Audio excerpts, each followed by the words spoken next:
Border Gavaskar ট্রফির চতুর্থ টেস্টে প্রথম টসে জিতে ব্যাট করতে সিদ্ধান্ত নেয় অজিরা। ব্যাট করতে নেমে তারা 474 রানের লক্ষ্য ছুড়ে দেয় রোহিত বাহিনীকে।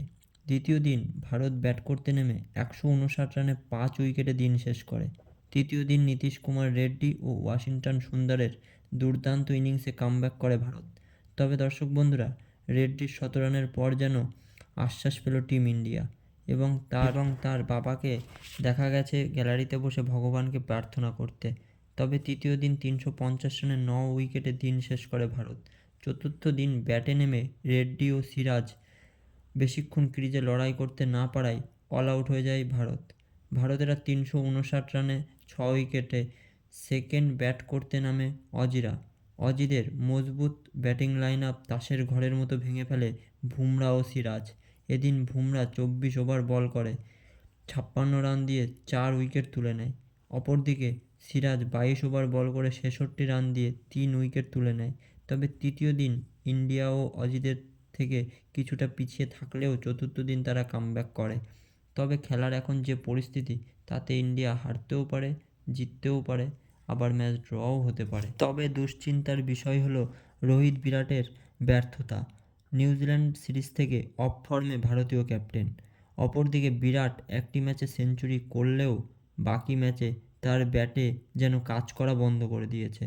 তবে এই ম্যাচ জিততে হলে রোহিত ও বিরাটকে লড়াই করতে হবে। পঞ্চম দিন ইন্ডিয়া ব্যাটে নেমে শুরুটা কিছুটা ভালো হলেও সেটা টিকে থাকেনি বেশিক্ষণ। এদিনকে দেখা গেছে রোহিতকে একটা আলাদা ছন্দে।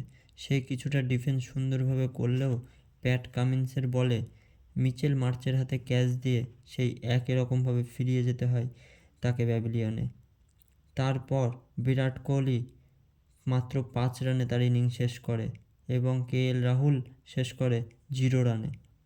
তারপর থেকে উইকেট পড়তে থাকে ভারতের। তবে ক্রিজে একা লড়াই চালিয়ে যান ইসুবি জেসওয়াল। পান্থ তার সাথে কিছুটা সঙ্গ দিলেও থার্ড সেশনে তাকে ফিরে যেতে হয় প্যাভিলিয়নে। অজিদের কাছে টেস্ট হারের শিকার হতে হয় রোহিত বাহিনীকে। বর্ডার গাভাস্কার ট্রফির 5টা ম্যাচের মধ্যে 4টে ম্যাচ ইতিমধ্যে হয়ে গিয়েছে। তার মধ্যে 2টোতে জয় পেয়েছে অস্ট্রেলিয়া এবং 1টিতে ভারত এবং 1টি ম্যাচ ড্র। তবে বর্ডার গাভাস্কার ট্রফির শেষ ম্যাচটি 3রা জানুয়ারি অনুষ্ঠিত হবে সিডনিতে।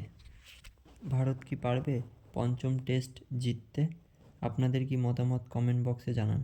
আর ভিডিওটা ভালো লেগে থাকলে আমাদের চ্যানেলটিকে সাবস্ক্রাইব করুন আর স্পোর্টস ইন্ডিয়া বুকের সাথে যুক্ত থাকুন।